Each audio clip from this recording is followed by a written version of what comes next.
ஜனநாயகன் இசை வெளியீட்டு விழா மலேசியாவில் பிரம்மாண்டமாக நடைபெற்று வருகிறது. மேடையில் கேவிஎன் தயாரிப்பாளர் அனிருத் பூஜா ஹெக்டேவுடன் தளபதி விஜய் கோட் சூட் அணிந்து கெத்தாக அமர்ந்திருந்தார்.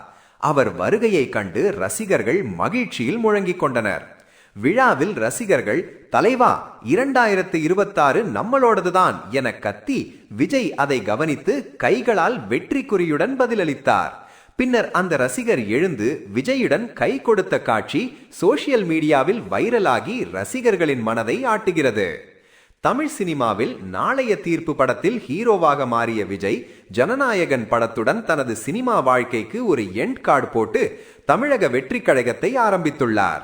அடுத்த ஆண்டு திமுகவுடன் நேரடி மோதலில் தமிழ்நாட்டின் முதலமைச்சராக போகும் உறுதி இச்சமயம் ரசிகர்களின் மனதில் முழு உற்சாகத்தை ஏற்படுத்துகிறது.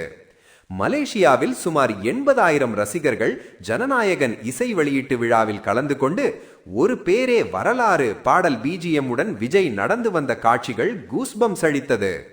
மேடையில் படக்குழுவுடன் அமர்ந்த விஜய் அருகே இருந்த ரசிகர் கத்தலை கேட்டு கைகளால் சிக்னல் அளித்து கை கொடுத்து ரசிகர்களுடன் அன்பை பகிர்ந்தார்.